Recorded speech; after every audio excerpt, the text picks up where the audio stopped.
இன்றைக்கு நம்முடைய தியானமாக ஏசாயா தீர்க்கதரிசன புத்தகம் 35ஆம் அதிகாரத்தின் 3வது வசனத்தை படிப்போம். For meditation today, let's turn to Isaiah chapter 35 verse 3. నేడు మన యొక్క ధ్యానార్థమై యెషయా గ్రంథము 35వ అధ్యాయము 3వ వాక్యము.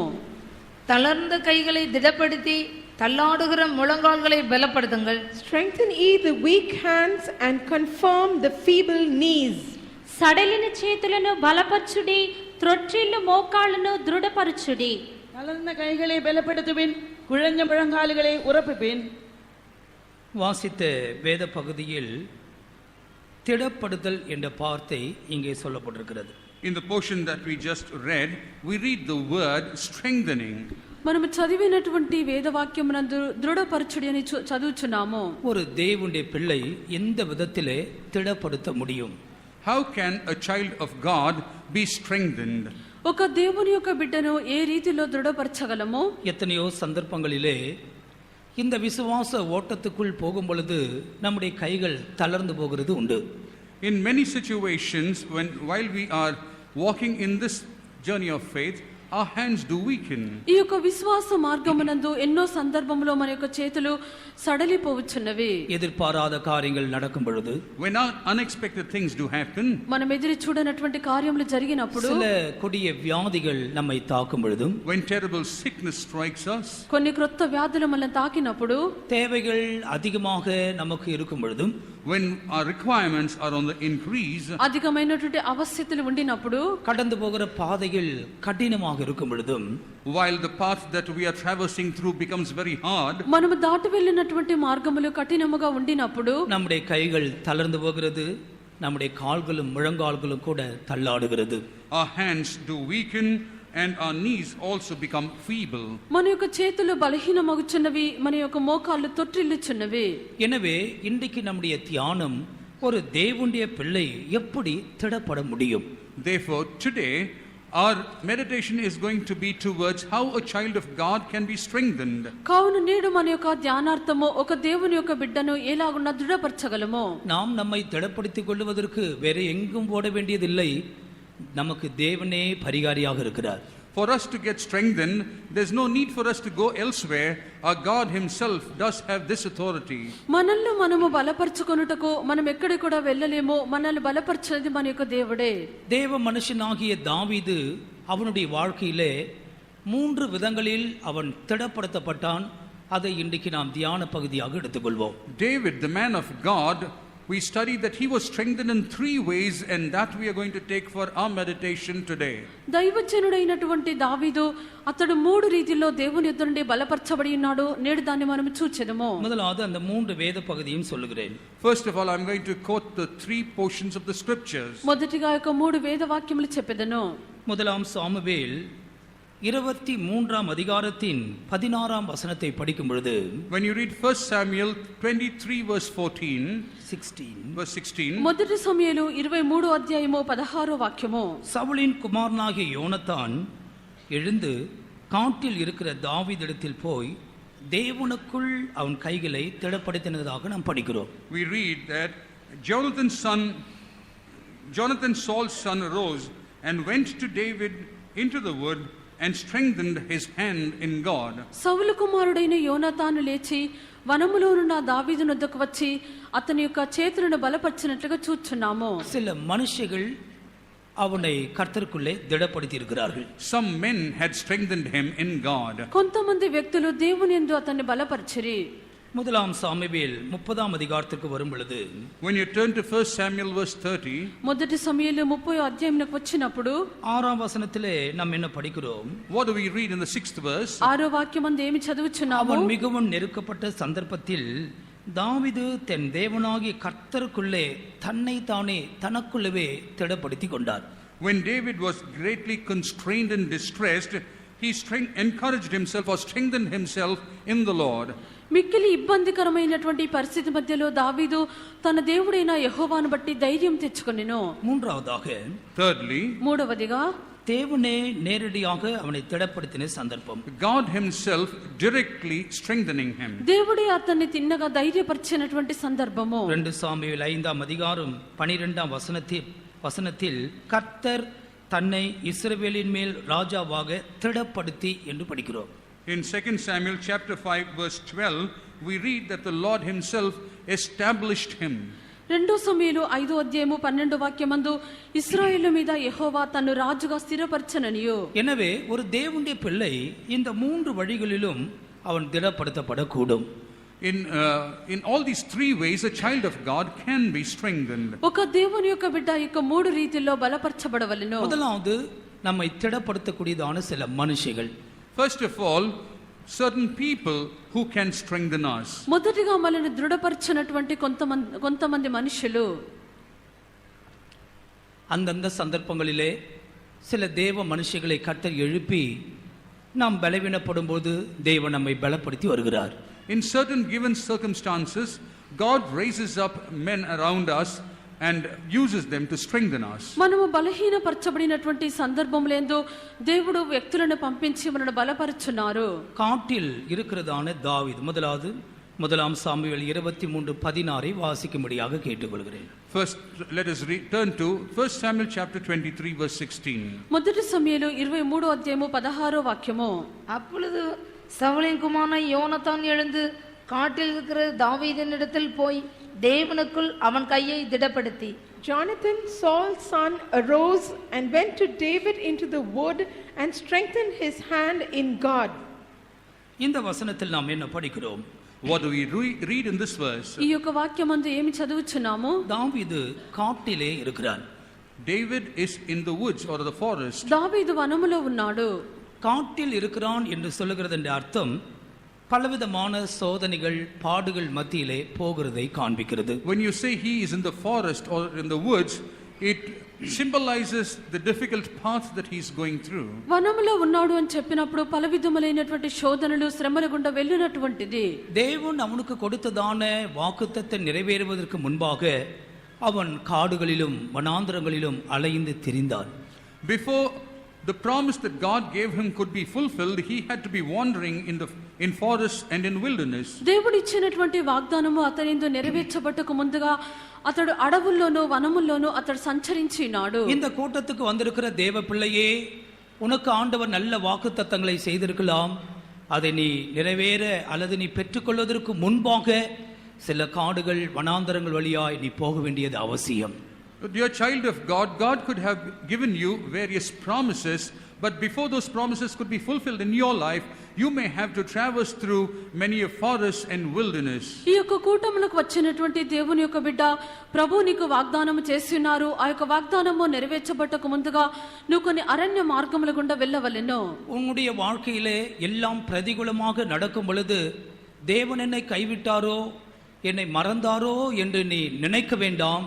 எல்லாமே தேவனுடைய ஒழுங்குக்குள் நடக்கிறது என்பதை நிச்சயப்படுத்திக்கொள். When things go contrary to your expectations, do not think that God has forsaken you, but everything is happening according to the plan of God. నీ యొక్క జీవితమునందు నీవు ఎదురు చూచినటువంటి అన్ని కార్యములకు వ్యతిరేకముగా అన్ని కార్యములు సంభవించినప్పుడు దేవుడు నన్ను విడిచిపెట్టి ఉన్నాడని నువ్వు తలంచకూడదు. ஒரு பக்கம் தோல்விகள் நிறைந்திருக்கலாம்.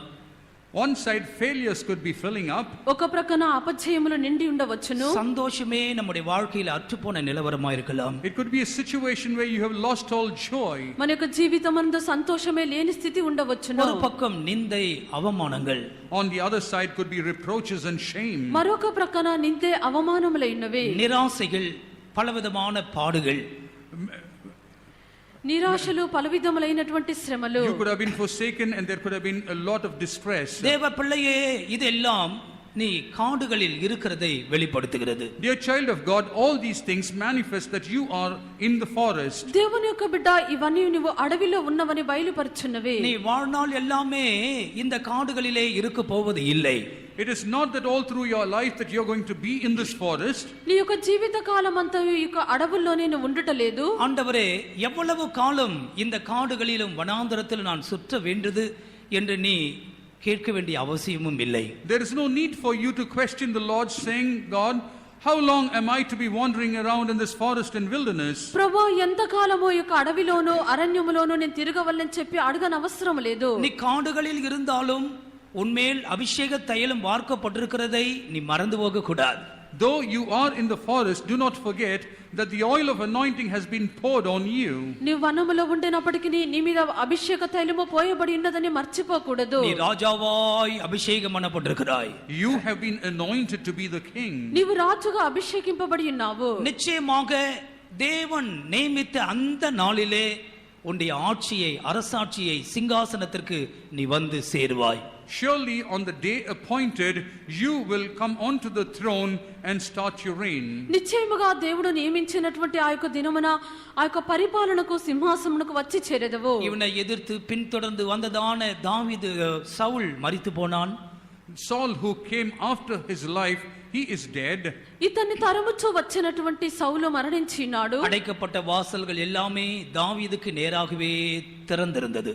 All the doors that were closed, now they are opening up in front of David. మూయబడినటువంటి ద్వారములన్నీ దావీదు ఎదుట తెరవబడెను. இன்றைக்கு உன்னை துரத்துகிற சவுல் உயிரோடு இருக்கலாம், வாசல்கள் எல்லாம் அடைக்கப்பட்டிருக்கலாம்.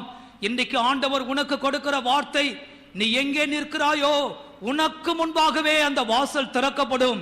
நீ கர்த்தருடைய நாமத்திலே உயர்த்தப்படுவாய். Maybe today Saul, who is chasing after you, is alive and all the doors are shut, but the Lord will make it to happen right in front of you. All those doors will be opened once more and the Lord will exalt you. ఈ యొక్క దినమున సౌలు ఒకవేళ నిన్ను తరుముచూ ఉండవచ్చును. అన్ని ద్వారములు నీ ఎదుట మూయబడి ఉండినప్పటికీ నీవు ఉండినటువంటి స్థలం యందు నిలిచి ఉండుమో ఒక దినమున ప్రభు ద్వారములన్నీ తెరిచెదరు. ஆனால் இப்படிப்பட்ட சந்தர்ப்பங்களில் போகும் பொழுது நாம் மற்றவர்களால் திடப்படுத்தப்படுகிறோம். நாமும் மற்றவர்களை திடப்படுத்த வேண்டும். When we walk through such occasions, we are being strengthened by other people. In turn, we also need to strengthen others. ఇటువంటి పరిస్థితుల గుండా మనం వెళ్ళినప్పుడు ఇతరుల చేత మనం బలపరచబడుచున్నాము. మనము కూడా ఇతరులను బలపరచవలెను. கடந்த வேத பாட கூட்டத்தில் கூட நான் இதை சொன்னேன். நான் கடந்த வாரம் இரும்பலியூர்ல வேலைக்காக போய் அங்கே தங்கி ஒரு இரவு தங்க வேண்டியிருந்தது. In the last study also I had shared this with you.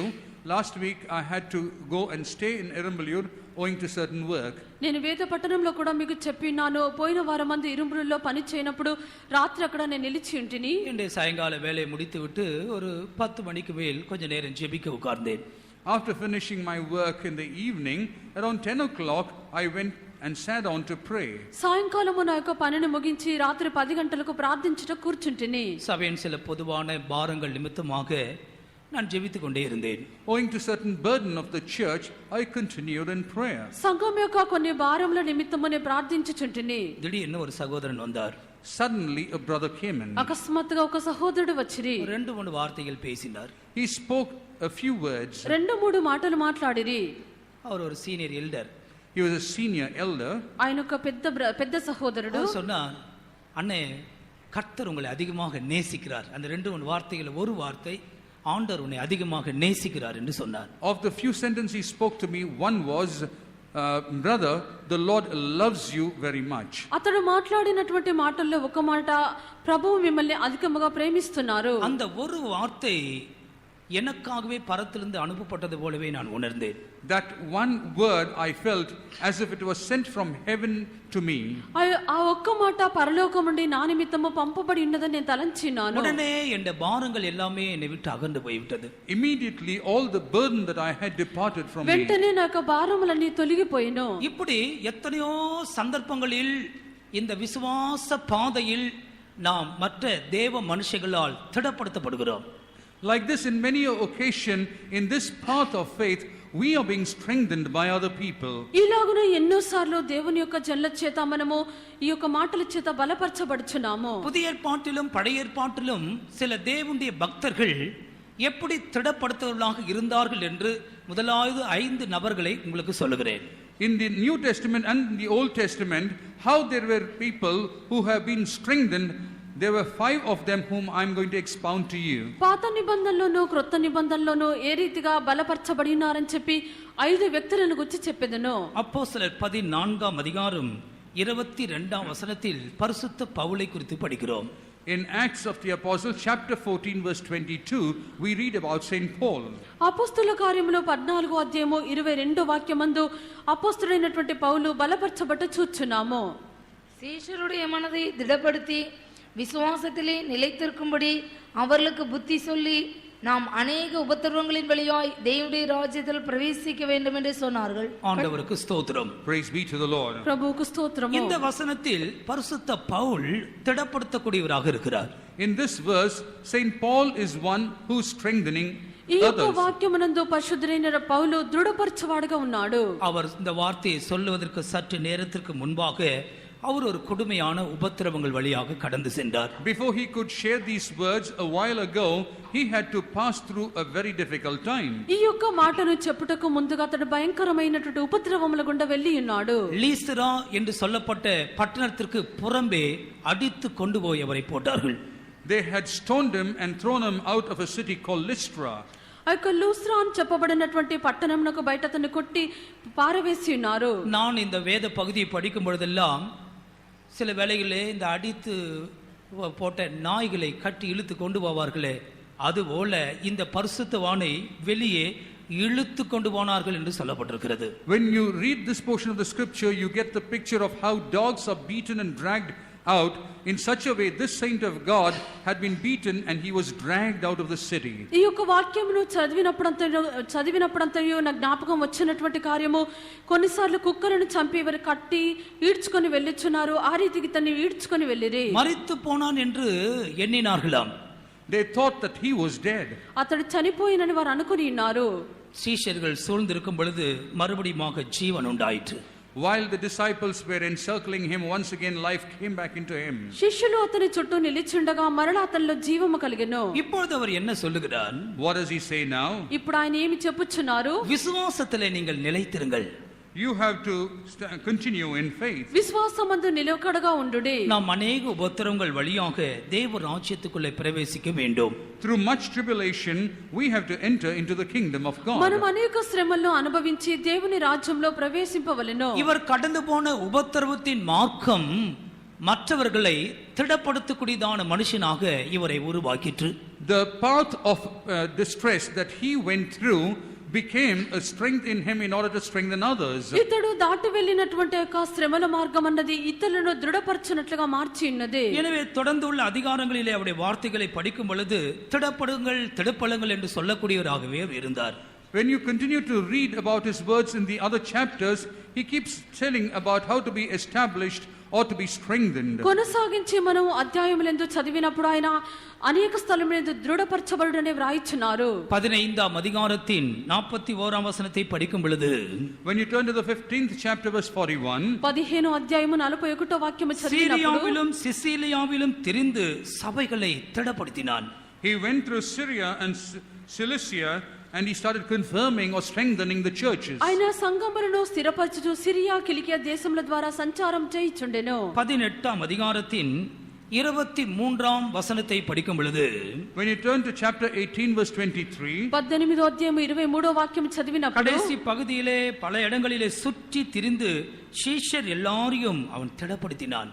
in different places he went about strengthening all the disciples. ఆయన పలు స్థలములందు సంచరించుచు శిష్యులందరినీ స్థిరపరచెను. 27ஆம் அதிகாரத்துக்கு வரும் பொழுது, When you turn to 27th chapter, 27వ అధ్యాయమునకు వచ్చినప్పుడు கப்பல் பிரயாணத்திலே விபத்து ஏற்பட்ட பொழுது அவருடைய வார்த்தையை பாருங்கள்.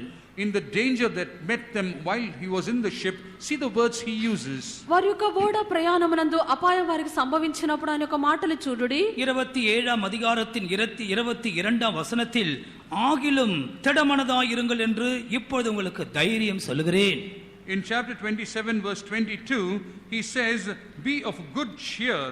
27వ అధ్యాయము 22వ వాక్యమందు, ఇప్పుడైనను ధైర్యము తెచ్చుకొనుడని మిమ్మల్ని వేడుకొనుచున్నాను. 25ஆம் வசனம், ஆனபடியினால் மனுஷரே திடமனதாயிருங்கள். In the 25th verse also he repeats, be of good cheer. 25వ వాక్యమందు, కాబట్టి అయ్యలారా ధైర్యము తెచ్చుకొనుడి. 36ஆம் வசனம், அப்பொழுது எல்லாரும் திடமனப்பட்டு புசித்தார்கள். In the 36th verse you read, all of them Then were they all of good cheer, and they all took some meat. 36 వాక్యమందు అప్పుడు అందరూ ధైర్యం తెచ్చుకుని ఆహారము పుచ్చుకొనిరి. இவருடைய பிற்கால வாழ்க்கை முழுவதும் மற்றவர்களை திடப்படுத்தக்கூடிய வார்த்தைகளால் அவர் நிறைந்திருந்தார். All the words that he had, he was filled with words that could strengthen other people. ఇతని యొక్క తరువాత జీవితమంతయు ఇతరులను ధైర్యపరచినటువంటి జీవితముగానే ఉండెను. இந்த கூட்டத்துக்கு வந்திருக்கிறதான அருமையான சகோதரனே சகோதரியே, Beloved brother, sister who has come over to this meeting, ఈ యొక్క కూటములకు వచ్చినటువంటి ప్రియమైన సహోదరుడా సహోదరి, உன்னுடைய வார்த்தைகளால் மற்றவர்களை நீ கலங்கடித்துக் கொண்டிருக்கிறாயா, அல்லது உன்னுடைய வார்த்தைகளாலே மற்றவர்களை கர்த்தருக்குள்ளே நீ திடப்படுத்துகிற நபராய் இருக்கிறாயா? with your words, are you a person who is disturbing other people, or you are a person who is strengthening other people in the Lord? నీ యొక్క మాటల చేత ఇతరులను కలవరపరచుచున్నావా, లేక నీ మాటల చేత ఇతరులకు ధైర్యమును నువ్వు కలిగించున్నావా? ஒன்றை மாத்திர விளங்கிக்கொள், தேவ சித்தத்தின் மத்தியிலே நீ ஒரு உபத்திரவங்கள் வழியாய் கடந்து போவாய் என்றால், அந்த உபத்திரவத்தின் மூலமாக, அந்த அனுபவத்தின் மூலமாக நீ அநேகரை விசுவாச வார்த்தைகளை சொல்லி நீ திடப்படுத்துகிற நபராய் மாற வேண்டும்.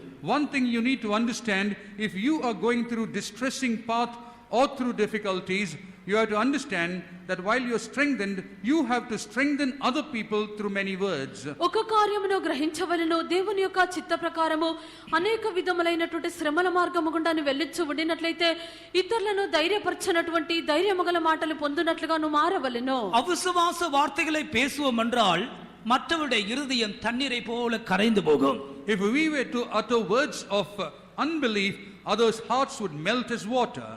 అవిశ్వాసము కలిగినటువంటి మాటలు మాట్లాడినట్లయితే ఇతరుల యొక్క హృదయము నీళ్ల వలె కరిగిపోవును. விசுவாச வார்த்தைகள் வல்லமையுள்ள வார்த்தைகள்.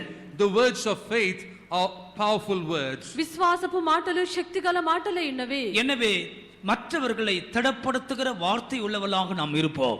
Therefore, let us be people who strengthen other people with our words. కావున ఇతరులను ధైర్యపరచినటువంటి మాటలు గలవారముగా మనం ఉండవలెను. இரண்டாவதாக நாம் யாரை தியானிக்கலாம்? Secondly, who else can we meditate upon? రెండవదిగా మనం ధ్యానించినప్పుడు அப்போஸ்தலர் 15ஆம் அதிகாரத்தின் 32ஆம் வசனத்திற்கு வரும் பொழுது, When you turn to Acts 15 chapter verse 32, అపోస్తల కార్యములు 15వ అధ్యాయము 32వ వాక్యమునకు వచ్చినప్పుడు, யூதா சீலா என்பவர்களும் தீர்க்கதரிசிகளாய் இருந்தபடியினாலே அநேக வார்த்தைகளினால் சகோதரருக்கு புத்தி சொல்லி அவர்களை திடப்படுத்தி, Judas and Silas, being prophets also themselves, exhorted the brethren with many words and confirmed them. இங்கே இரண்டு சகோதரர்களை குறித்து படிக்கிறோம். we study about two brothers over here. ఇక్కడ ఇద్దరు సహోదరుల గురించి చదువుచున్నాము. ஒன்று யூதா, மற்றவர் சீலா. One is Judas, the other one is Silas. ఒక వ్యక్తి యూదా, రెండవ వ్యక్తి సీలా. இவர்களுடைய ஊழியம் தீர்க்கதரிசன ஊழியம். Their ministry has been one of prophesying. వీరి యొక్క సేవ ప్రవక్త సేవ ఉన్నది. அநேக வார்த்தைகளினால் சகோதரருக்கு புத்தி சொல்லி அவர்களை இவர்கள் திடப்படுத்துகிறார்கள். Through many words they exhorted the brothers and they confirmed them or strengthened them. పెక్క మాటలతో సహోదరులను ఆదరించి వారిని ధైర్యపరిచిరి. தீர்க்கதரிசன ஊழியம் மற்றவர்களை தைரியப்படுத்தக்கூடிய ஒரு ஊழியம். The words or the ministry of prophecy is one which can strengthen other people. ప్రవచించినటువంటి సేవ ఇతరులను ధైర్యపరిచినటువంటి సేవ ఉన్నది. எனவேதான் ஆகாய் போன்ற தீர்க்கதரிசிகள் மற்றவர்களுக்கு திடப்படுத்தக்கூடிய வார்த்தைகளை சொன்னார்கள். And that's the reason prophets like Haggai used words which could confirm or strengthen other people. కావున ప్రవక్తలుగా ఉండినటువంటి వారు ఇతరులను ధైర్యపరిచినటువంటి మాటలను చెప్పిరి. ஆகாய் 2ஆம் அதிகாரம் 4ஆம் வசனத்தை வாசிக்கும் பொழுது, When you turn to Haggai chapter 2 verse 4, హగ్గయి 2వ అధ్యాయము 4వ వాక్యమందు, செருபாபேலே நீ திடன்கொள், Zerubbabel be strengthened. జెరుబాబేలు ధైర్యము తెచ్చుకొమ్ము. யோசுவா என்னும் பிரதான ஆசாரியனே நீ திடன்கொள். O Joshua, high priest, you also be strengthened. యెహోషువ ధైర్యము తెచ్చుకొమ్ము. தேசத்தின் எல்லா ஜனங்களே நீங்கள் திடன் கொள்ளுங்கள், வேலையை நடத்துங்கள்.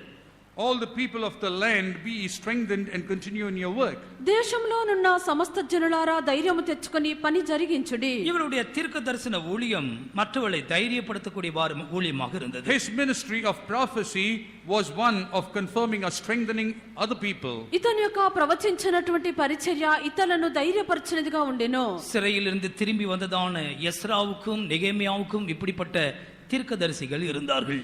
Even Ezra and Nehemiah, who returned from captivity, had such prophets to help them. చెరలో నుండి తిరిగి వచ్చినటువంటి ఎజ్రా నెహెమ్యాకు ఇటువంటి ప్రవక్తలు ఉండిరి. எஸ்ரா 5ஆம் அதிகாரத்தின் 2ஆம் வசனத்தின் கடைசி பகுதியை படிக்கும் பொழுது In Ezra chapter 5, the latter portion of second verse, when you read, Ezra 5వ అధ్యాయము 2వ వాక్యం చివరి భాగంలో చదివినప్పుడు இவர்கள் எருசலேமின் தேவாலயத்தை திரும்ப கட்டத் துவங்கினார்கள். they began to build the temple of God. వీరు యెరూషలేములో యొక్క దేవుని మందిరమును కట్ట ఆరంభించిరి. அநேக எதிர்ப்புகளும் பரியாசங்களும் அவர்களுக்கு இருந்தது. There were many resistance and people who were mocking at them. అధికమైనటువంటి ఎదిరింపులు అపహాస్యము చేయబడిరి. அவர்களுக்கு திடன் சொல்ல தேவனுடைய தீர்க்கதரிசிகள் இருந்தார்கள் என்று நாம் படிக்கிறோம். We read that in order to help them, there were prophets of God. వారికి సహాయం చేయ నిమిత్తము దేవుని యొక్క ప్రవక్తలు ఉండిరి. கர்த்தருக்கு மகிமை உண்டாகட்டும். Glory be to the Lord. ప్రభుకు మహిమ కలుగును గాక. எல்லா சூழ்நிலைகளிலும் இப்படிப்பட்ட தீர்க்கதரிசிகள் நமக்கு அவசியம். In all situations, we do require such prophets. ప్రతి పరిస్థితి మధ్యలోనూ ఇటువంటి ప్రవక్తలు మనకు అవసరమై ఉన్నారు. அருமையான தேவனுடைய ஜனமே, Beloved people of God, ప్రియమైన దేవుని జనులారా, இப்படிப்பட்டதான மனுஷர்கள் இந்த நாட்களிலே குறைகிறதை நாம் பார்க்கிறோம். such people are on the decrease is what we observe these days. ఈ యొక్క దినములందు ఇటువంటి మనుషులు తగ్గిపోవుట చూస్తున్నాము. அதே சமயத்திலே சில தீமையான தீர்க்கதரிசிகளும் இருக்கத்தான் செய்கிறார்கள். At the same time, there are also evil prophets who are at work. అదే సమయమందు కొంత చెడ్డ ప్రవక్తలు ఉండినట్లుగా చూస్తున్నాము. இது நெகேமியா 6ஆம் அதிகாரத்திலே படிக்கிறோம். We read in Nehemiah chapter 6, దీన్ని నెహెమ్యా 6వ అధ్యాయమందు చదువుచున్నాము. 14ஆம் வசனம் அவருடைய தீர்க்க தரிசனம் பயம் உண்டாக்கக்கூடியதான தீர்க்க தரிசனம். in 14th verse you read that their prophecies were one which put fear into the people. 14వ వాక్యమందు వారి యొక్క ప్రవచనము భయమును కలిగించినది. 14ஆம் வசனம் படியுங்கள். என் தேவனே, தொபியாவும் சன்பல்லாத்தும் செய்து இந்த செயலுக்கு தக்கதாக நீர் அவர்களையும் நொவதியால் என்னும் தீர்க்கதரிசியானவளையும் எனக்கு பயமுண்டாக்க பார்த்த மற்ற தீர்க்கதரிசிகளையும் நினைத்துக் கொள்ளும். My God, think thou upon Tobiah and Sanballat according to these their works, and on the prophetess Noadiah and the rest of the prophets that would put me in fear. இது பயம் உண்டாக்கக்கூடிய தீர்க்க தரிசனங்கள். These are prophecies that could put fear in people. భయపెట్టవలని చెప్పినటువంటి ప్రవచనములు. இந்த தீர்க்க தரிசனம் சொல்லுவதற்கு 13ஆம் வசனத்திலே லஞ்சம் வாங்கினார்களாம். In order to utter this prophecy, they received bribe. You read in the 13th verse. వారు ప్రవచనము చెప్పు నిమిత్తము లంచము తీసుకొని ఉన్నారని 13వ వాక్యమందు చూచున్నాము. பயம் உண்டாக்கக்கூடியதான தீர்க்க தரிசனம். Prophecies that can put fear in you. భయపెట్టవలని చెప్పినటువంటి ప్రవచనములు. 19ஆம் வசனத்திலே பயம் உண்டாக்கக்கூடிய கடிதங்கள். In the 19th verse you read about letters that could create fear. 19వ వాక్యమందు భయపెట్టవలని చెప్పి వారు రాయినటువంటి పత్రికలు. சில விசுவாசிகளை குறித்து கடிதம் எழுதுறார்கள் இப்போ. Some believers write some letters about other believers now. కొంతమంది విశ్వాసులు మరి కొంతమంది విశ్వాసుల మీద ఉత్తరం రాయిచున్నారు. ஏதாவது ஒரு ஏமாளி பேரை போட வேண்டியதுதான். You have to put the name of some simpleton. ఏదో ఒకరి యొక్క పేరు వ్రాయవలసినదే. ஏதாவது ஒரு phone number. Some phone number. ఏదైనా ఒక phone number.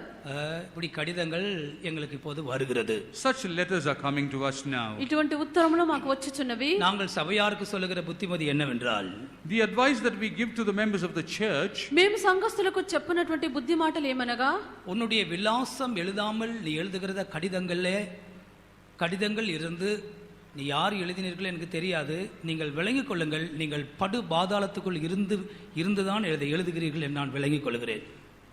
one thing that you need to understand, the way that I see the letters which do not have an address properly written, you are writing those letters from a terrible pit. ఎవరు రాసినారో నాకు తెలియదు, కానీ ఎవరైతే మీ యొక్క విలాసం లేకుండా అటువంటి ఉత్తరములు రాయిచున్నారో మీరు పాతాళం యొక్క అడుగు భాగం నందుంటే మీరు రాయిచున్నారు. யார் மேலாவது ஒரு குற்றங்கள் நீங்கள் கண்டுபிடித்தால் நேரடியாக எங்களிடத்திலே வந்து சொல்லுங்கள். If you observe any fault in others, you can come directly to us and share it with us. ఎవరి యొద్దనను మీరు ఏక తప్పిదమును కనిపెట్టినట్లయితే మీరు తిన్నగా వచ్చి మాతో చెప్పుడి. அதுக்கு ஏதாவது ஒரு பேரை போட்டுட்டு நீங்கள் ஒரு லெட்டர் போடுவீர்கள் என்றால் நீங்கள் விளங்கிக் கொள்ளுங்கள், உங்களுக்கு நரகம் நிச்சயிக்கப்பட்டிருக்கிறது. மனம் திரும்பினால் ஒழிய. மனம் திரும்புங்கள் அப்படிப்பட்டவர்கள். If you put some name and write a letter, you need to understand that hell is confirmed for you unless you repent. మీరు ఏదో ఒక విలాసమును రాసి మీరు ఒక విషయమును మాకు తెలియపరిచినట్లయితే నరకము నిశ్చయమైనది, మీరు మారు మనసు పొందుడి. அப்படி யாராவது 2 லெட்டர் வந்திருக்கு, யாராவது எழுதுனீங்கன்னா இன்னைக்கே வந்து என்னிடத்துல ஒப்புரவாய்க் கொள்ளுங்கள், நான் மன்னித்து விடுகிறேன், பிற்பாடு அதனுடைய பிரதி விளைவுகளுக்கு நாங்கள் பொறுப்பெடுக்க முடியாது. You need to if there are any such people, I have received 2 such letters. I am open to you to come and confess to me, and I will forgive you.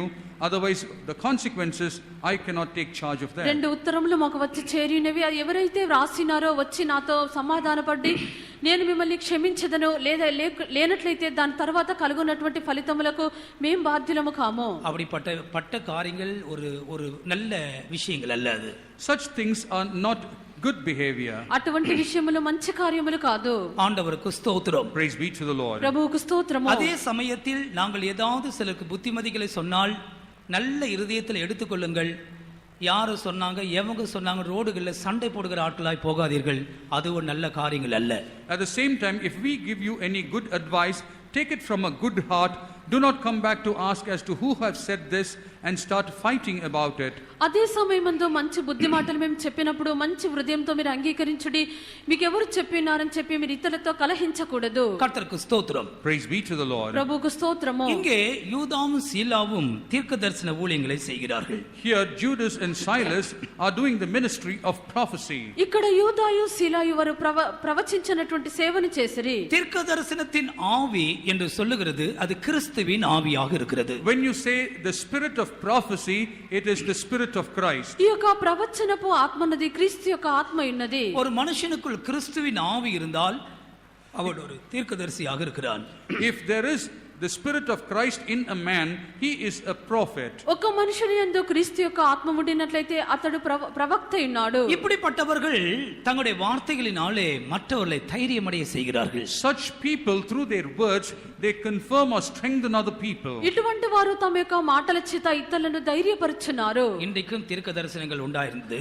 Even today there were prophecies. నేడు కూడా ప్రవచింపబడి ఉన్నవి. ஆனால் வரவேண்டிய இடத்திலிருந்து தீர்க்க தரிசனங்கள் வரவில்லை. But then the prophets did not come in the place they have to. రావాల్సినటువంటి స్థలమునకు ప్రవక్తలు రాలేదు. సియోనిలిருந்து వచనం పుறப்பட வேண்டும். సియోన్ From Zion the word has to come. సియోనులో నుండి వాక్కు బయలుదేరవలెను. அவரவருடைய ஊழியங்களை அவரவர் உத்தரவாதத்தோடு செய்ய வேண்டும். With accountability, each one has to dispense his ministry. ప్రతి ఒక్కరు వారి వారి సేవను వారు బాధ్యతగా చేయవలెను. ஏனென்றால் இந்த தீர்க்கதரிசன வசனங்கள் கர்த்தருடைய வார்த்தைகள் அவைகள் அநேகரை தைரியப்படுத்தி திடப்படுத்தும். Because these words of prophecy, they are the words of Christ God, and it will strengthen and confirm a lot of people. ఎందుకనగా ప్రవక్తల యొక్క మాటలు ఇతరులను ధైర్యపరచునవే. மூன்றாவதாக யோபை குறித்து நாம் படிக்கும் பொழுது, Thirdly, when we study about Job, మూడవదిగా యోబును గురించి మనం చదివినప్పుడు 4ஆம் அதிகாரத்திலே 3ஆம் வசனம் என்ன சொல்லுகிறது? in 4th chapter verse 3, what does it say? 4వ అధ్యాయము 3వ వాక్యం ఏమి చెప్పుచున్నది? வாசிங்க. இதோ நீர் அநேகருக்கு புத்தி சொல்லி இளைத்த கைகளை திடப்படுத்தினீர். Behold, thou hast instructed many, and thou hast strengthened the weak hands. இந்த இடத்துல நாம் என்ன படிக்கிறோம்? What do we read here? ఇక్కడ మనం ఏమి చదువుచున్నాము? யோபு அநேகரை திடப்படுத்தின ஒரு மனுஷன். Job was one who had strengthened a lot of other people. యోబు అనేకులను బలపరిచిన వ్యక్తి. இளைத்த கைகளை திடப்படுத்தினார். The failing hands he had strengthened. బలహీనమైన చేతులను బలపరిచిన వాడు. 4ஆம் வசனம், விழுகிறவனை உம்முடைய வார்த்தைகளால் நிற்க பண்ணி தள்ளாடுகிற முழங்கால்களை பலப்படுத்தினீர். In the 4th verse you read, thy words have upholden him that was falling, and thou hast strengthened the feeble knees. 4వ వాక్యమందు నీ మాటలు తొట్టిల్లు వారిని ఆదుకొని ఉండెను, కృంగిపోయిన మోకాళ్ళు గలవాన్ని నీవు బలపరిచితివి. எனவேதான் 29ஆம் அதிகாரத்தின் 12ஆம் வசனத்திலிருந்து நீங்கள் படித்து பார்ப்பீர்கள் என்றால், If you turn to chapter 29 verse 12, 29వ అధ్యాయము 12వ వాక్యం నుండి చదివినప్పుడు, முறையிடுகிற ஏழைகளை அவன் ரட்சித்தான். he delivered the poor that cried. మొర్రపెట్టినటువంటి దీనులను విడిపించెను. திக்கற்ற பிள்ளைகள் உதவியற்றவர்களுக்கும் அவன் உதவி செய்தான். He was of help to the fatherless and the destitutes. తండ్రి లేనటువంటి వారికి దీనులకు తన సహాయం చేసెను. 13ஆம் வசனம், கெட்டுப்போக இருந்தவனுடைய ஆசீர்வாதம் அவன் மேல் வந்தது. The blessing of him that was ready to perish came upon him. 13వ వాక్యము, నశించుటకు సిద్ధమైన వారి దీవెన నా మీదికి వచ్చెను. விதவையின் இருதயத்தை கெம்பீரிக்க பண்ணினேன். He had caused the widow's heart to sing for joy. విధవరాండ హృదయమును సంతోషపెట్టితివి. 15ஆம் வசனம், நான் குருடனுக்கு கண்ணும் சப்பானிக்கு காலுமாயிருந்தேன். In the 15th verse, I was eyes to the blind and feet was eye to the 15వ వాక్యమందు lame. గుడ్డి వారికి నేను కన్నులైతిని కుంటి వారికి పాదములైతిని 16ஆம் வசனம், நான் எளியவர்களுக்கு தகப்பனா இருந்தேன். In the 16th verse you read that I was a father to the poor. 16వ వాక్యమందు దరిద్రులకు తండ్రిగా ఉంటిని. கர்த்தருக்கு மகிமை உண்டாகட்டும். Glory be to the Lord. ప్రభుకు మహిమ కలుగును గాక. இந்த யோபுடைய ஜீவியத்திலும் கூட மற்றவர்களை திடப்படுத்தக்கூடியதான மனுஷனாக அவன் இருந்திருக்கிறார். Even in this life of Job we observed he was a man who strengthened other people. ఈ యొక్క యోబు యొక్క జీవితం నందు కూడా ఇతరులను ధైర్యపరచనటువంటి వ్యక్తిగా ఉండెను. அவனுடைய வார்த்தைகள் விழுகிறவனை தாங்குகிற வார்த்தைகள். His words were one which supported the falling people. అతని యొక్క మాటలు పడిపోవాన్ని అవి బలపరచెను. கொஞ்ச நேரம் பேசினாலும் தள்ளாடுகிற முழங்கால்கள் தைரியம் அடையும். Even if he speaks for a little while, feeble knees will be strengthened. కొంత సమయం అతడు మాట్లాడినప్పటికీ కృంగిపోయినటువంటి మోకాళ్ళు బలపరచబడును. இந்த பரிசுத்தவான்களுடைய வாழ்க்கையை நாம் படிக்கும் பொழுது When we read the life of this saint of God, ఈ యొక్క పరిశుద్ధుని యొక్క జీవితంను గురించి మనం చదివినప్పుడు நம்முடைய உத்தரவாதங்களை நாம் உணர்ந்து கொள்கிறோம். we have to be convicted of our accountability. మన యొక్క బాధ్యతలను మనం మర్చిపోవచ్చున్నాము. இந்த வருடத்தின் 11ஆம் மாசத்திலே நாம் போய் கொண்டிருக்கிறோம். We are going through the 11th month of this year. ఈ యొక్క సంవత్సరం యొక్క 11వ నెలలో మనం వెళ్ళిచున్నాము. உங்களில் எத்தனை பேர் இப்படிப்பட்ட வார்த்தை உள்ள மனுஷனாய் வாழ்கிறீர்கள்? How many of you are living a life with such words? మీలో ఎంతమంది ఇటువంటి మాటలు కలిగిన వారుగా ఉన్నారు? உபாகமம் 31ஆம் அதிகாரத்துக்கு வரும் பொழுது When you come to Deuteronomy 31st chapter, ద్వితీయోపదేశ కాండము 31వ అధ్యాయంలోకి వచ్చినప్పుడు அங்கே மோசேயின் வாழ்க்கை குறித்து படிக்கிறோம். we read about the words of Moses. అక్కడ మోషే యొక్క జీవితమును గురించి చదువుచున్నాము. 31ஆம் அதிகாரம் 6ஆம் வசனத்திலே அவன் என்ன சொல்லுகிறான்? What does he say in chapter 31 verse 6? 31వ అధ్యాయము 6వ వాక్యమందు అక్కడ ఏమి நீங்கள் చెప్పుచున్నాడు? பலன் கொண்டு திடமனதாய் இருங்கள். Be strong and of a good courage. నిబ్బరము కలిగి ధైర్యముగా నుండుడి. அவளுக்கு பயப்படவும் திகைக்கவும் வேண்டாம். Fear not, not be afraid of them. భయపడకుడి, వారిని చూచి దిగులు పడకుడి. உன் தேவனாகிய கர்த்தர் தாமே உன்னோடு கூட வருகிறார். For the Lord thy God, it is he that is going with you. నీతో కూడా వచ్చేవాడు నీ దేవుడైన அவர் యెహోవాయే. உன்னை விட்டு விலகுவதும் இல்லை, உன்னை கைவிடுவதும் இல்லை. He will not fail thee, nor forsake thee. ఆయన నిన్ను విడువడు, నిన్నెడబాయడు. யோசுவாவும் கூட இதே வார்த்தை உள்ள மனுஷராக இருந்தார். Even Joshua was a person with such words. యెహోషువ కూడా ఈ యొక్క మాటలను కలిగి ఉండెను. 10ஆம் அதிகாரத்தின் 25ஆம் வசனம், யோசுவா 10:25 அவன் என்ன சொல்லுகிறான் பாருங்கள். In chapter 10 verse 25, you observe and see what he says. యెహోషువ 10వ అధ్యాయము 25వ వాక్యమందు ఏమి చెప్పుచున్నాడో చూడండి. அவர்களை நோக்கி நீங்கள் பயப்படாமலும் கலங்காமலும் பலத்து திடமனதாயிருங்கள்.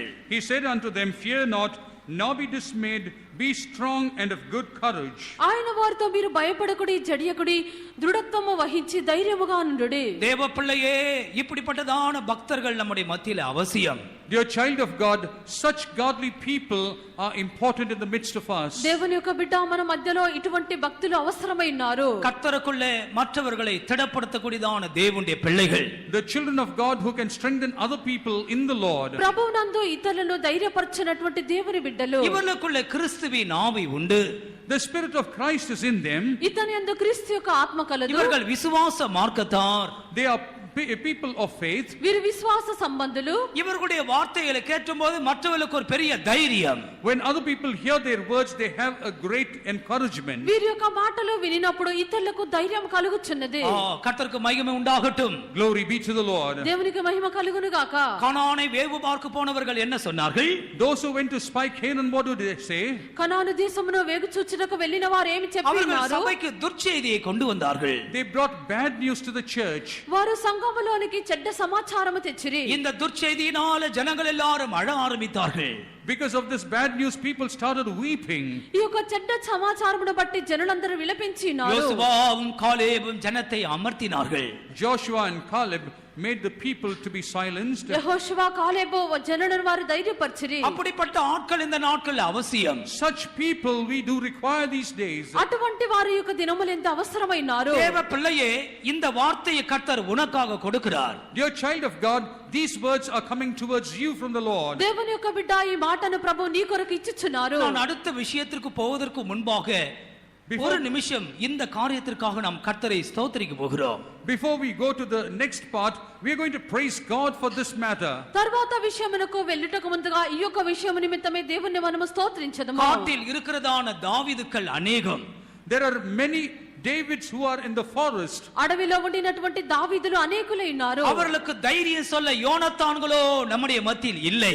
But Jonathans who could encourage them, they are not in the midst of us. వారికి ధైర్యం చెప్పుటకు మన మధ్యలో యోనాతాన్లు లేరు. இன்றைக்கு கர்த்தர் உன்னை ஒரு யோனத்தானை போல மாற்ற விரும்புகிறார். Today the Lord desires to make you like a Jonathan. నేడు ప్రభువు నిన్ను ఒక యోనాతాను వలె మార్చగోరుచున్నారు. நீ மற்றவர்களை பிடித்து தைரியம் சொல்லக்கூடிய கிருபையை கர்த்தர் உனக்கு கொடுப்பார். The Lord will give you the grace in order to encourage other people. ఇతరులకు ధైర్యం చెప్పనటువంటి కృపను ప్రభువు నీకు ఇచ్చెదరు. கர்த்தருக்குள்ள தைரியப்படுத்துங்கள். Be confirmed in the Lord. ప్రభువు నందు ధైర్యపరచుడి. எத்தனை பேருக்கு இந்த கிருபை அவசியம்? How many of you do require this grace? ఎంతమందికి ఈ కృప కావాలను? கர்த்தாவே என்னுடைய வார்த்தைகள் மற்றவர்களுக்கு தைரியத்தை கொண்டு வரட்டும். Lord, let my words bring encouragement to other people. ప్రభువా నా మాటలు ఇతరులకు ధైర్యమును కలిగించవలెను. எத்தனை பேருக்கு இந்த கிருபை தேவை? How many do require this grace? ఎంతమందికి కృప కావాలను? தேவ பிள்ளையே தைரியமாய் உன்னுடைய கரத்தை உயர்த்து. Dear child of God, put your hands up boldly. దేవుని యొక్క బిడ్డ ధైర్యముగా నీ హస్తం పైకెత్తుము. இன்றைக்கு ஆண்டவர் உன்னை தொட போகிறார். Today the Lord is going to touch you. నేడు ప్రభువు నిన్ను நீ ముట్టబోచున్నారు. புறப்பட்டு போய் பலவீனர்களை பலப்படுத்த போகிறாய். You are going to go and strengthen the Amen. weak. నీవు బయలుదేరి వెళ్ళి బలహీనులను బలపరచదవు. கர்த்தரை நோக்கி உன்னுடைய சத்தத்தை உயர்த்து. Raise your voice towards the Lord. ప్రభువు వైపు చూచి నీ స్వరమును ஆண்டவரே இந்த బిగ్గరపరచుము. வார்த்தையை நீர் ஆசீர்வதிக்க வேண்டும். Lord, you have to bless my word. Amen. ప్రభువా నా జీవితం ఆశీర్వదించుము. மற்றவர்களை கிறிஸ்துவுக்குள்ளே நான் தைரியப்படுத்தட்டும். Let me encourage other Hallelujah. people in Christ. క్రీస్తునందు ఇతరులను ధైర్యపరచవలెను. எத்தனையோ பேர் தள்ளாடுகிறார்கள். Many people are feeble. ఎంతో మంది తొట్టిల్లుచున్నారు. எத்தனையோ பேர் பயத்தோடு ஜீவிக்கிறார்கள். Many people are living in fear. ఎంతో మంది భయముతో జీవించున్నారు. நீர் என்னை பலப்படுத்தும். நீர் என்னை பலப்படுத்தும். Lord, strengthen me. Hallelujah. Strengthen me. నీవు నన్ను బలపరిచి ధైర్యపరచుము. இந்த வார்த்தைகள் மற்றவர்களுக்கு தைரியத்தை கொடுக்கட்டும். Let my words bring encouragement to other people. నా మాటలు ఇతరులకు ధైర్యమును కలిగించనిమ్ము. வாஞ்சிக்கிறவர்கள் சத்தமாய் கொஞ்ச நேரம் ஸ்தோத்திரிப்போமாக. Let us praise God. Amen. Hallelujah. Praise the Lord. ஸ்தோத்திரம் ஸ்தோத்திரம் ஸ்தோத்திரம் ஸ்தோத்திரம் ஸ்தோத்திரம். ஆமென். ஹalleluya ஹalleluya. இரண்டாவது அம்சம் என்ன? What is the second portion? రెండో విషయం ఏమిటి? 1 சாமுவேல் 30ஆம் அதிகாரம் 6ஆம் வசனத்தை படியுங்கள். Let's turn to 1 Samuel chapter 30 verse 6. మొదటి సమయంలో 30వ అధ్యాయం 6వ వాక్యము. தாவீது மிகவும் நெருக்கப்பட்டான். சகல ஜனங்களும் தங்கள் குமார்த்திகள் நிமித்தம் மனக்லேசமானதினால் அவனை கல்லெறிய வேண்டும் என்று சொல்லிக் கொண்டார்கள். தாவீது தன் தேவனாய கர்த்தருக்குள்ளே தன்னை திடப்படுத்திக் கொண்டான். David was greatly distressed, for the people spake of stoning him, because the soul of all the people was grieved, every man for his sons and for his daughters. But David encouraged himself in the Lord his God. இது இரண்டாவது விஷயம். This is the second part. ఇది రెండవ విషయము. மற்றவர்கள் எல்லாரும் மன கிளேசத்தின் நிமித்தம் இவனை கல்லறிய வேண்டும் என்று சொல்லிக் கொண்டார்கள். All the others, because of their great distress, wanted to stone him. జనులకు అందరికీ ప్రాణం విసిగినందున రాళ్ళు రువ్వి అతన్ని చంపవల్లని తలంచిరి. அமலேக்கிய நிமித்தமாக இவர்கள் தங்களுக்குண்டான எல்லாவற்றையும் இழந்து போயிருந்தார்கள். Because of the Amalekites, they had lost all that belonged to them. అమాలేకులను బట్టి వీరికుండిన సమస్తమును పోగొట్టుకుని ఉన్నారు. எல்லாமே சூறையாடப்பட்டிருந்தது. Everything had been taken away. సమస్తమును వారు దోచుకుని వెళ్ళిరి. எல்லாரும் அழுதார்களாம். அழுகிறதற்கு பலன் இல்லாமல் போக மட்டும் அழுதார்கள். All of them wept until they had no more strength to weep. వారందరూ ఏడ్చినారు. ఏడ్చుటకు శక్తి లేకపోవునంత బిగ్గరగా ఏడ్చిరి. அப்படிப்பட்டதான ஒரு இரவு என் வாழ்க்கையில் வந்ததை நான் நினைக்கிறேன். Such a night time came in my life which I am recalling now. అటువంటి రాత్రి నా యొక్క జీవితమునందు వచ్చినది నేను జ్ఞాపకం చేసుకొనిచున్నాను. அந்த இரவிலே என்னை சுற்றி யாருமே இல்லை. That night no one was around me. ఆ యొక్క రాత్రి ఎవరు నా చుట్టూ లేరు. சரீரத்திலே பயங்கரமான ஒரு வேதனை. There was a terrible pain in my body. శరీరమునందు భయంకరమైనటువంటి నొప్పి. யாரும் உதவியற்ற நிலவர ஒருத்தர் அங்கே இல்லை. There was none. It was a total helpless moment. అక్కడ సహాయం చేయటకు ఎవరునూ లేరు. இனி தாங்கிக் கொள்ளக்கூடிய பலன் இல்லாத ஒரு நேரம். A time when I could bear no more. ఇక భరించుటకు శక్తి లేనటువంటి సమయము. ஆண்டவரே இனி ஒரு நிமிஷம் கூட என்னால் தாங்கிக் கொள்ள முடியாது.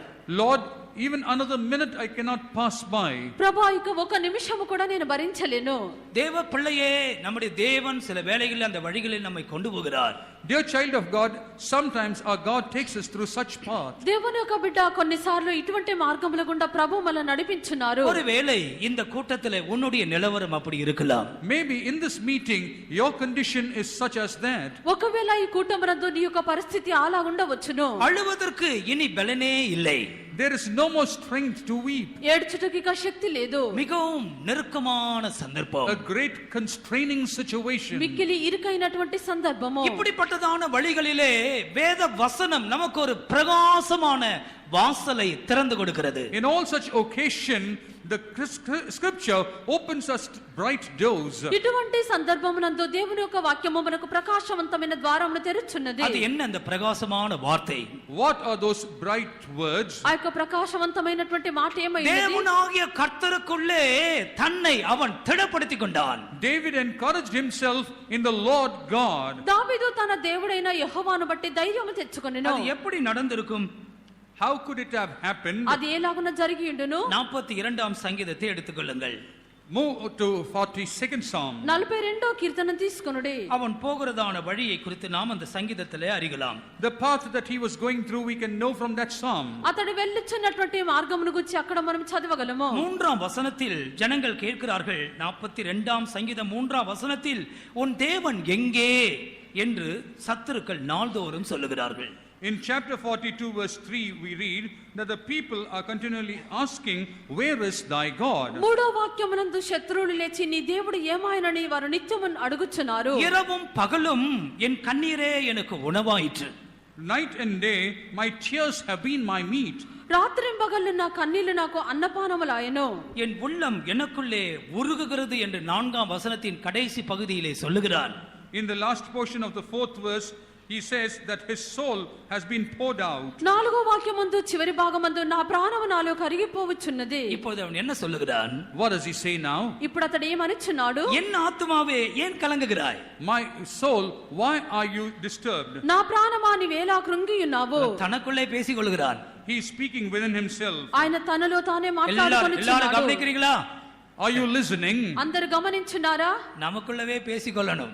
We have to speak within ourselves. మనతో మనమే என் మాట్లాడుకొనవలెను. ஆத்துமாவே நீ ஏன் கலங்குகிறாய்? Why art thou cast down, O my soul? నా ప్రాణమా నీవేలా కృంగియున్నావు? ஏன் எனக்குள் தேங்குகிறாய்? Why are you disquieted within me? నాలో నీవేలా తొందరపడుచున్నావు? தேவனை நோக்கி நீ காத்திரு.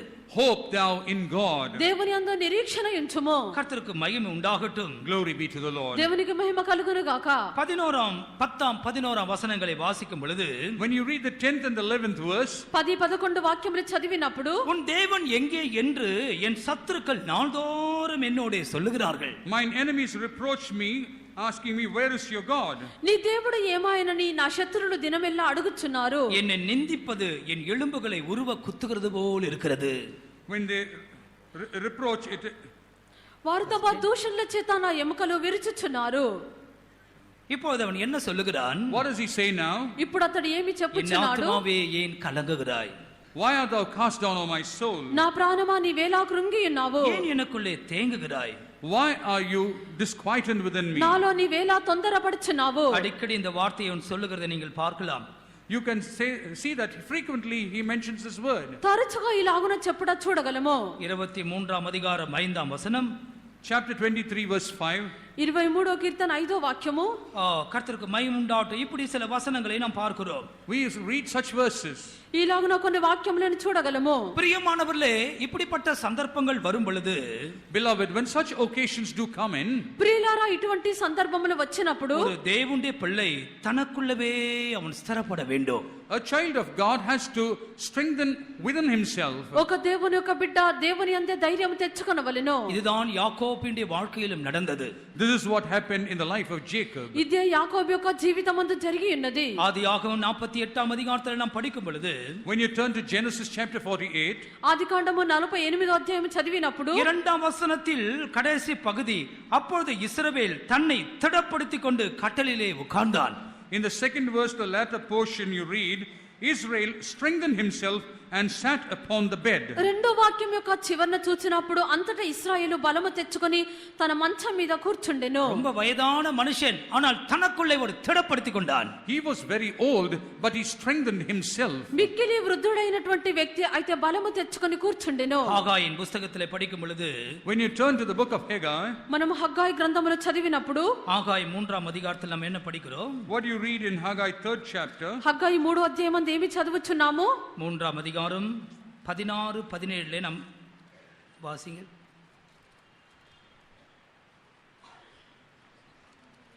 ஆபகுக் Habakkuk 3ஆம் அதிகாரம் 16ஆம் வசனத்திலே படிங்கள். நான் Chapter 3 verse கேட்டபொழுது 16. என் குடல் குழம்பிற்று, அந்த சத்தத்துக்கு என் உதடுகள் துடித்தது, என் எலும்புகளில் உக்கல் உண்டாயிற்று, என் நிலையிலே நடுங்கினேன். ஆனாலும் எங்களோட எதிர்க்கும் ஜனங்கள் வரும்போது இக்கட்டு நாளிலே நான் இளைப்பாறுதல் அடைவேன். அவனுடைய விசுவாசத்தை பாருங்கள்.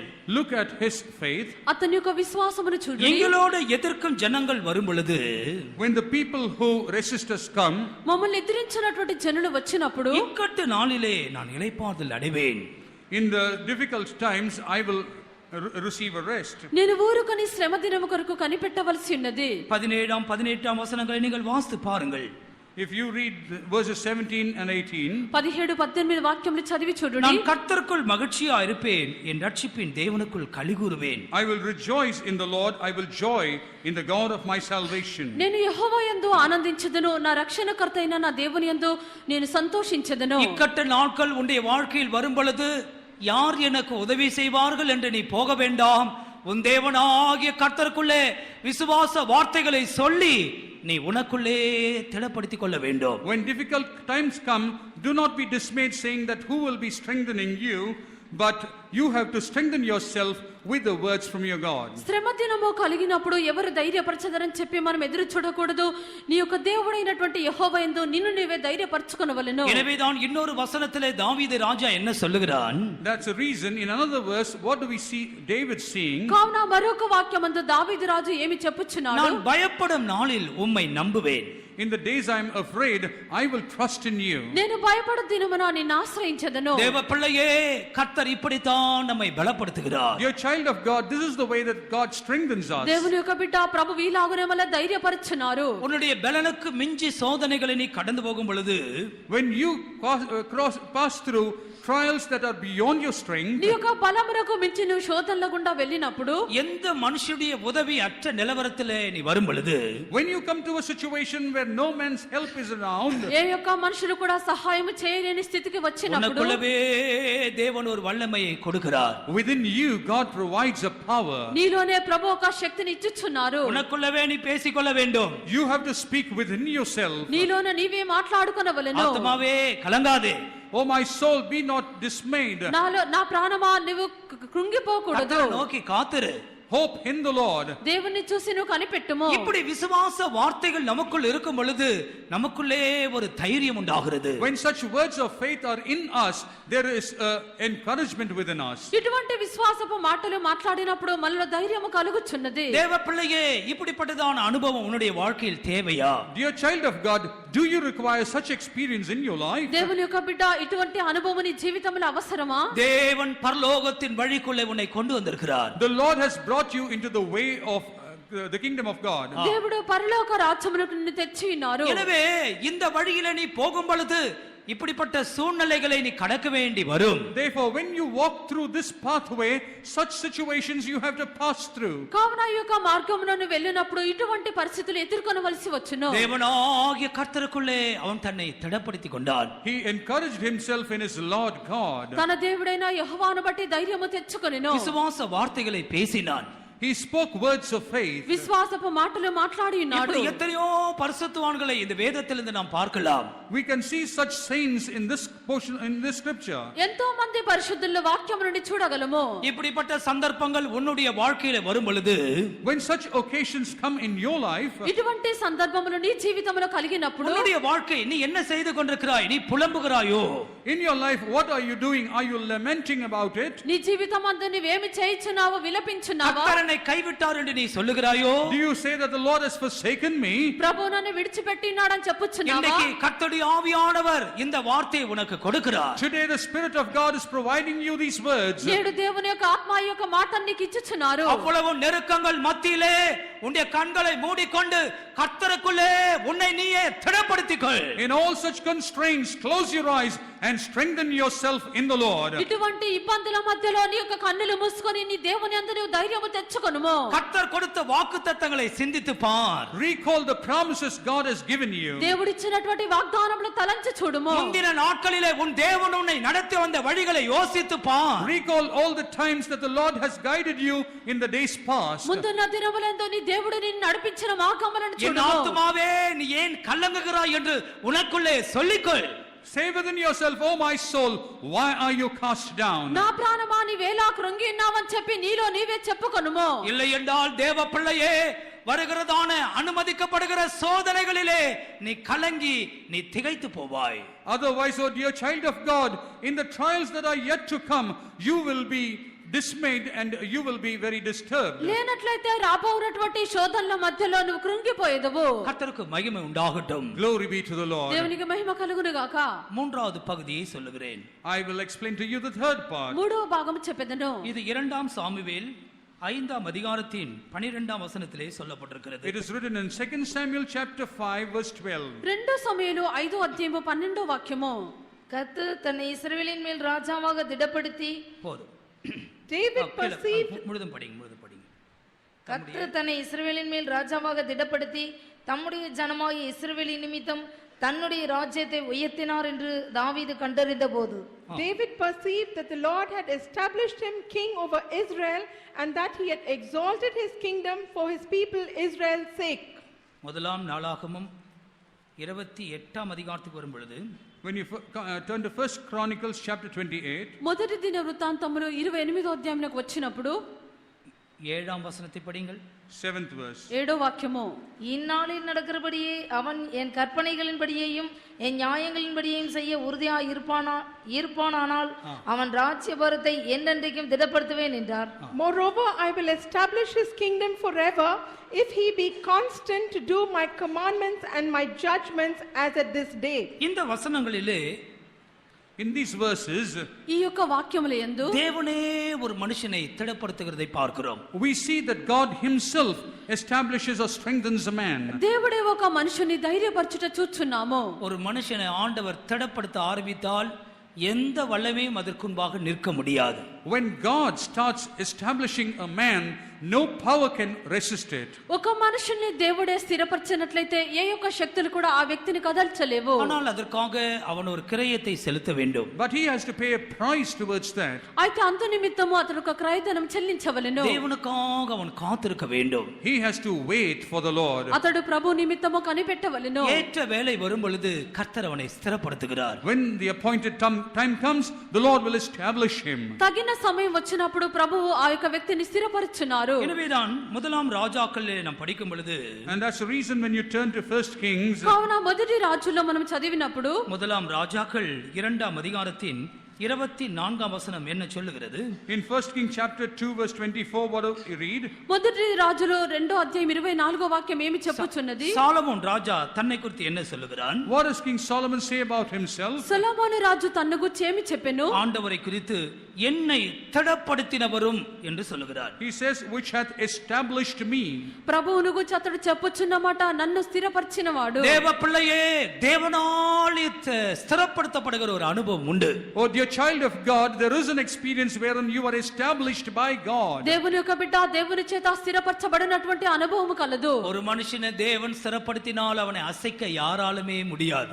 When God establishes a man, no one else can move him. ఒక మనుషుని దేవుడు స్థిరపరిచినట్లయితే ఏ వ్యక్తి కూడా అతన్ని కదల్చలేడు. இந்த கால வேளையிலே கர்த்தர் உன்னை திடப்படுத்த விரும்புகிறார். This morning, the Lord desires to establish you. ఈ యొక్క ఉదయ కాలంలో ప్రభువు నిన్ను స్థిరపరచగోరుచున్నారు. எவ்வளவு காலம் நான் இப்படி இருப்பேன் என்ற ஒரு கேள்வியோடு நீ வந்திருக்கிறாய். You have come here with a question, how long will I go on like this? ఎంతకాలము ఇలాగన ఉండేదనని అనునటువంటి ప్రశ్నతో వచ్చిందువు. தாவீதை திடப்படுத்துகிறதான கர்த்தர் மாறாதவராயிருக்கிறார். God who established David is an unchanging God. దావీదును ధైర్యపరిచినటువంటి దేవుడు మార్పు లేని దేవుడు. நீ ஆண்டவருக்கு இடம் கொடுப்பாயானால் உன்னுடைய வாழ்க்கையை அவர் ஸ்திரப்படுத்துவார். If you were to give place to the Lord, he will establish your life. నీవు ప్రభువునకు చోటిచ్చినట్లయితే ఆయన నీ జీవితమును స్థిరపరచెదరు. உன்னுடைய தொழிலிலே உனக்கு ஒரு நிரந்தரம் இல்லாதிருக்கலாம். Maybe you do not have a permanent employment. నీ యొక్క పని యందు నీకు నిరంతరం లేకుండా ఉండవచ్చును. பொருளாதார ரீதியிலே ஒரு சரியான ஸ்திரத்தன்மையற்ற நிலவரத்தில் நீ போய் கொண்டிருக்கலாம். Maybe in your material requirement you are in an insufficient state. ఆర్థిక వ్యవస్థ విషయమందు నీకు స్థిరత్వము లేకుండా పోవచ్చును. உன்னுடைய தேவன் உன்னை திடப்படுத்துகிற தேவன். Your God is one who establishes you. నీ యొక్క దేవుడు నిన్ను స్థిరపరచు దేవుడు. அப்போஸ்தலர் 23 அதிகாரம் 11 வசனத்திலே நாம் படிக்கும் பொழுது, When you turn to Acts of the Apostles chapter 23 verse 11, అపొస్తలుల కార్యములు 23 అధ్యాయము 11 వాక్యం చదివినప్పుడు பரிசுத்த பவுல் இக்கட்டான நேரத்திலே ஒரு சத்தத்தை கேட்கிறார். Saint Paul in a difficult time he listens to a voice. మిక్కిలి అపాయమైన సమయమందు పరిశుద్ధుడైన పౌలు దేవుని స్వరం వినిచున్నాడు. அந்த ராத்திரியிலே கர்த்தர் பவுலின் அருகே நிற்கிறார். That night God is standing beside Paul. ఆ రాత్రి ప్రభువు అతని యొద్ద నిలిచుండి, அது ஒரு மரணத்துக்கு ஏதுவான போராட்டம். It was a struggle with death. అది మరణ సంబంధమైన పోరాటము. கீழே உள்ள வசனத்தை படித்தால் பவுலை கொல்லுவது மட்டும் சிலர் புசிப்பதும் இல்லை குடிப்பதும் இல்லை என்று சபதம் செய்து கொண்டார்களாம். If you were to read the following verses, you will find that there are people who have taken a vow upon them that they will not eat or drink until they kill Paul. కిందున్నటువంటి వాక్యములు మనం చదివినప్పుడు పౌలును చంప వరకు మేమేమీ రుచి చూడమని కొందరు ఒట్టు పెట్టుకొని ఉన్నారని చూస్తున్నాము. இப்படிப்பட்டதான சந்தர்ப்பத்திலே இந்த தேவன் என்ன செய்கிறார்? In such situations, what does this God do? ఇటువంటి సందర్భమందు దేవుడు ఏం చేస్తున్నారు? பவுலின் அருகே நிற்கிறார். He is standing beside Paul. ప్రభు పౌలు యొద్ద నిలిచెను. பவுலே திடன்கொள். Paul, be of good cheer. పౌలు ధైర్యముగా ఉండుము. நீ என்னை குறித்து எருசலேமிலே சாட்சி கொடுத்தது போல ரோமாவிலும் சாட்சி கொடுக்க வேண்டும். For as thou hast testified of me in Jerusalem, so must thou bear witness also at Rome. యెరూషలేములో నన్ను గురించి నీవేలాగో సాక్ష్యం ఇచ్చితివో అలాగున రోమాలో కూడా సాక్ష్యం ఇయ్యవలసినది. நம்முடைய காதுகள் தேவ சத்தத்தை கேட்கட்டும். Let our ears listen to the voice of God. మన యొక్క చెవులు దేవుని స్వరమును వినవలెను. பவுலின் அருகே நின்று பேசின கர்த்தர் என்னுடைய அருகையும் உங்களுடைய அருகையும் நின்று உங்களோடு பேச விரும்புகிறார். God who spoke standing beside Paul desires to speak to you and me as well. పౌలు యొద్ద నిలిచుండి మాట్లాడినటువంటి దేవుడు నా యొద్దను మీ యొద్దను నిలువబడి ఆయన మాట్లాడవలెను. அவர் என்ன சொல்லுவார்? What will he say? ఆయన ఏమి చెప్పెదరు? பவுலே திடன்கொள். Paul, be of good cheer. పౌలు ధైర్యముగా ఉండుము. இந்த தேவனுக்கு பவுலின் பெயர் மாத்திரம்தான் தெரியுமோ? Does this God know only the name of Paul? ఈ యొక్క దేవునికి పౌలు పేరు మాత్రమే తెలియనా? உன்னுடைய பெயர் எல்லாமே ஆண்டவருக்கு தெரியும். God knows about all your name. మీ అందరి యొక్క పేర్లు ప్రభువుకు తెలియను. ஆண்டவருக்கு மகிமை உண்டாகட்டும். Glory be to the Lord. దేవునికి మహిమ కలుగును గాక. ஒரு போதகரை குறித்து இப்படி நான் கேள்விப்பட்டேன். I heard something about a certain preacher. ఒక బోధకుని గురించి విని ఉన్నాను. அவருக்கு ஒரு கால் பெரிய கால். For him, one leg was a little longer. అతని యొక్క కాళ్ళలో ఒక కాలు కొంచెం పెద్దగా ఉండును. செருப்பு எடுக்கிறது பெரிய சிரமம். செருப்பு. It was very difficult for him to get footwear because his feet were large. అతనికి చెప్పులు కొనుక్కుంటే అది మిక్కిలి కష్టమైన కార్యము. ஒரு நாள் ஒரு சகோதரிக்கு ஒரு ஏவுதல் உண்டாயிற்று.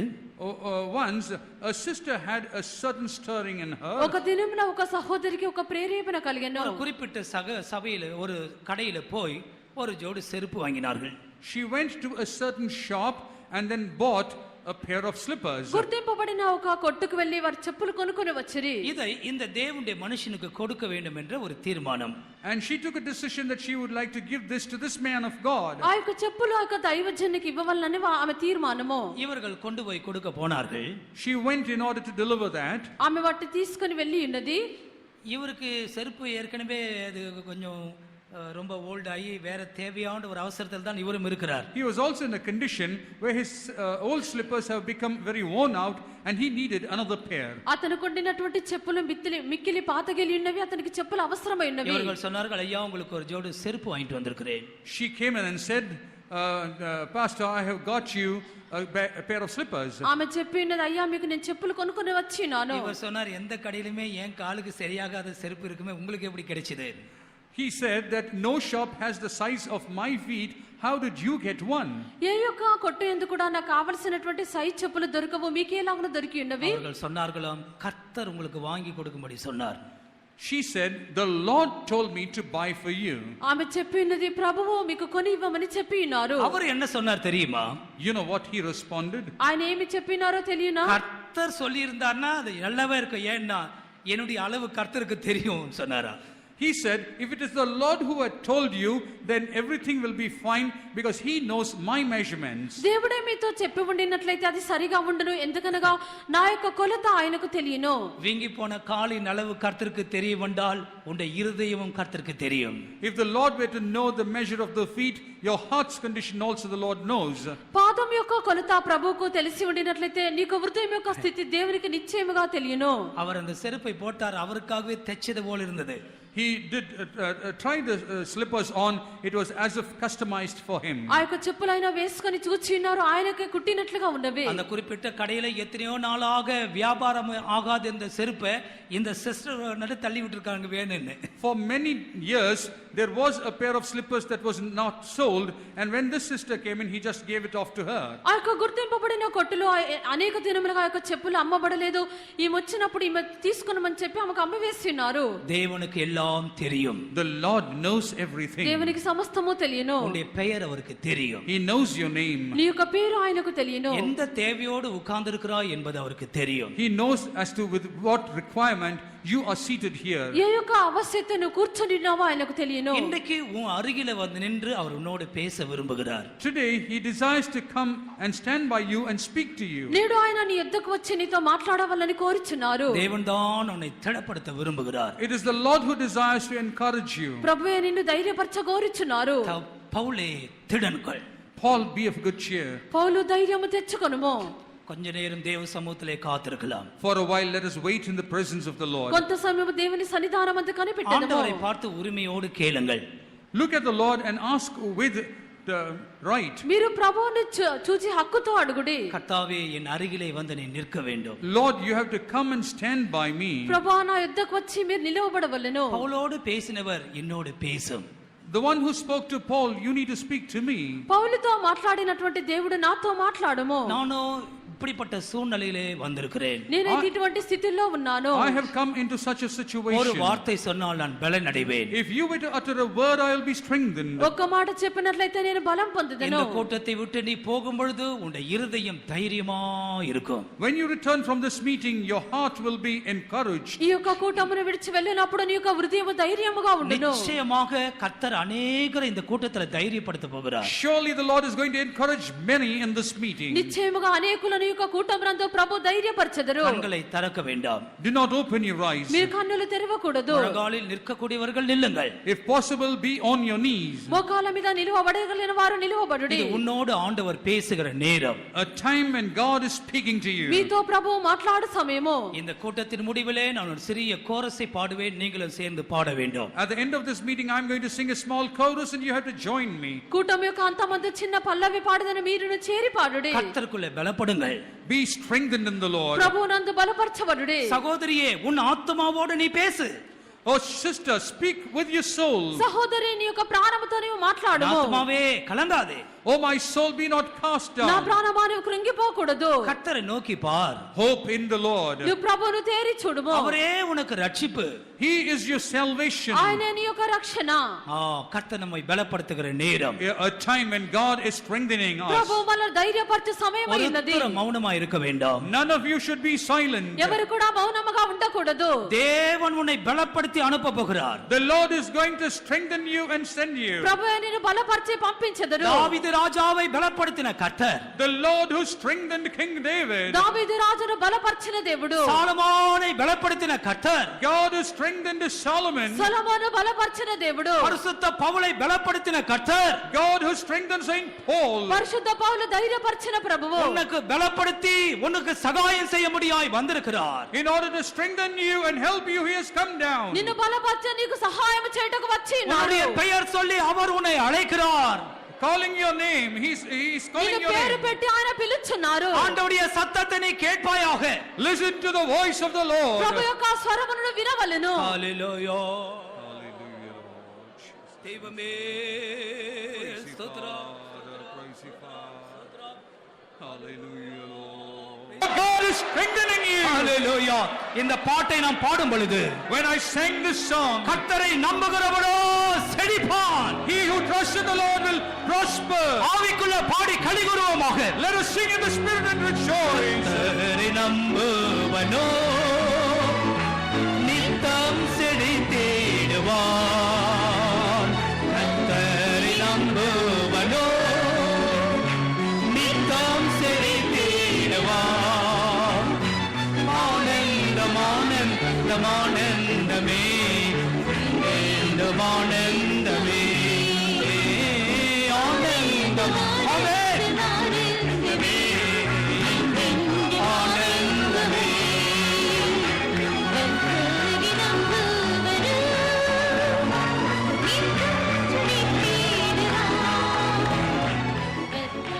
நம்புவனோ அவன் நித்தம் செழிப்பான். ஆனந்தம் ஆனந்தம் ஆனந்தமே ஆனந்தம் ஆனந்தமே ஆனந்தம் ஆனந்தம் ஆனந்தமே ஆனந்தம் ஆனந்தமே ஆனந்தம் ஆனந்தம் ஆனந்தமே ஆமென். ஹalleluya. கிடா கிடா கிடா கிடா கலாபாக்கா கிடா.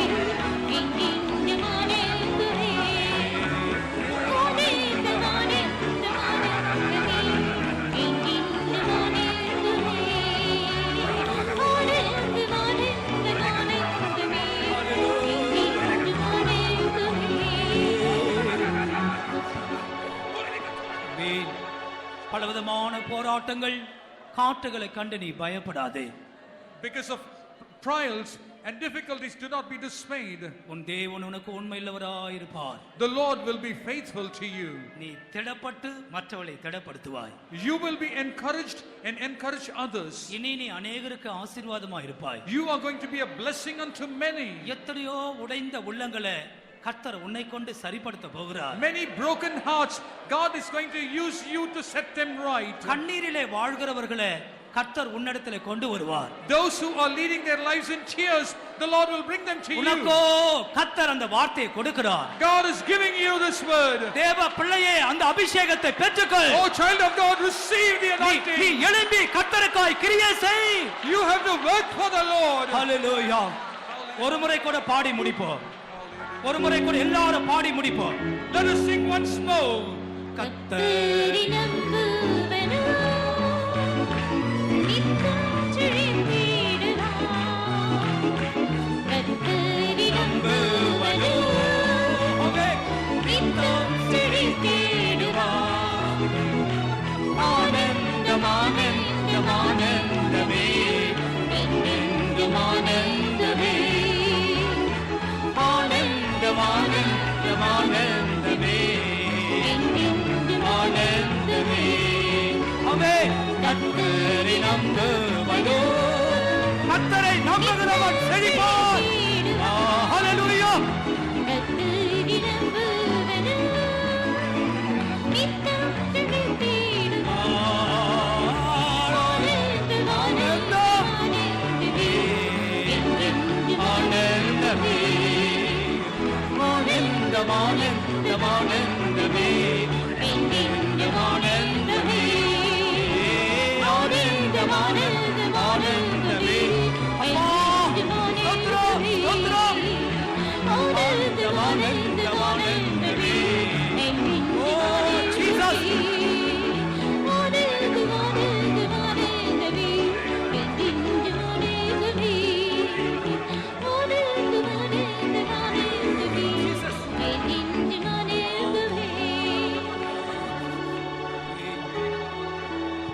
உனக்குள்ளையும் உன்னையும் உனக்குண்டாந்த எல்லாவற்றையும் திடப்படுத்துகிற கர்த்தருடைய கரத்திலே வைத்து விடு. You keep everything in the hands of the Lord who will strengthen you and all that belongs to you.